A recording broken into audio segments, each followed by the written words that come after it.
Ang bawat donasyong dugo ay mahalaga dahil buhay ang katumbas nito para sa iba. Sa isang bag ng dugo, maaari kayo makapagligtas ng hanggang 3 buhay. Kaya taon-taon pagsapit ng aking kaarawan, patuloy na isinasagawa ng GMA Kapuso Foundation ang Sagip Dugtong Buhay Bloodletting Project para makatulong sa mga nangangailangan.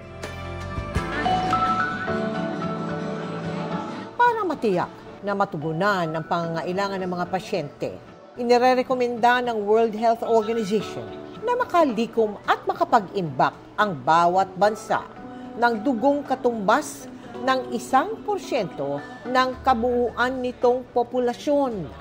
Sa Pilipinas, kabilang sa tumutugon sa requirement ang Philippine Red Cross na 29 na taon na ring katwang ng GMA Kapuso Foundation sa ating Sagip Dugtong Buhay Bloodletting Project. All year round naman, in demand ang dugo. No? Tumataas po yung need of blood dyan, itong mga may calamities tayo, dahil po, number one, marami po nagka-cancel ng blood donation. So, syempre, kulang ang ating stock. After kasi na tong typhoon, ay nagkakaroon po ng mga dengue cases, tumataas, at saka hindi lang yon, yung nag-check tayo ng leptospirosis ngayon. Kaya ngayong Biyernes, August 8, iniimbitahan namin kayo na mag-donate ng dugo. Makilahok sa aming bloodletting project sa Ever Commonwealth mula alas 7 ng umaga hanggang alas 8 ng gabi. Bilang paghahanda, narito ang ilang kaalaman tungkol sa pagdodonate ng dugo.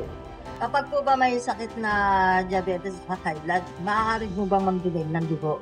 You can still give blood provided yung araw ng pagbigay mo ng dugo ay controlled yung hypertension and yung diabetes. At saka yung mga diabetic naman, pag hindi pa naka-insulin. Ano po ba ang health benefits ng pagdodonate ng dugo?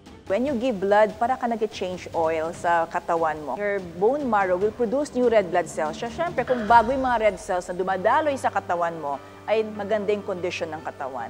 Paalala rin ni Doc, dapat ay hindi bababa sa 50 kilograms ang timbang. May sapat na tulog bago mag-donate. Kumain ng gusto at uminom din ng maraming tubig. Save the date at maging isang bayaning kapuso.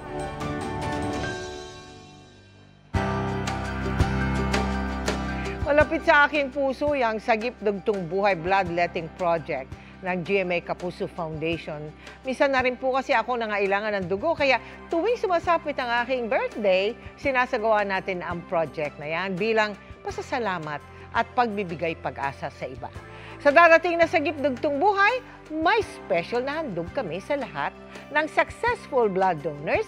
Kayo'y makakatanggap nitong Bayaning Kapuso Baller. Yan, ganda. Handog ang sariling dugo. Yan. At meron pang mga ibang mga freebies. Kaya muli, magkita-kita po tayo sa August 8 sa Ever Commonwealth, 7 a.m. to 8 p.m. Ngayon pa lang, ako po'y nagpapasalamat na sa lahat ng maghahandog ng dugo para sa mga nangangailangan sa araw ng aking kaarawan.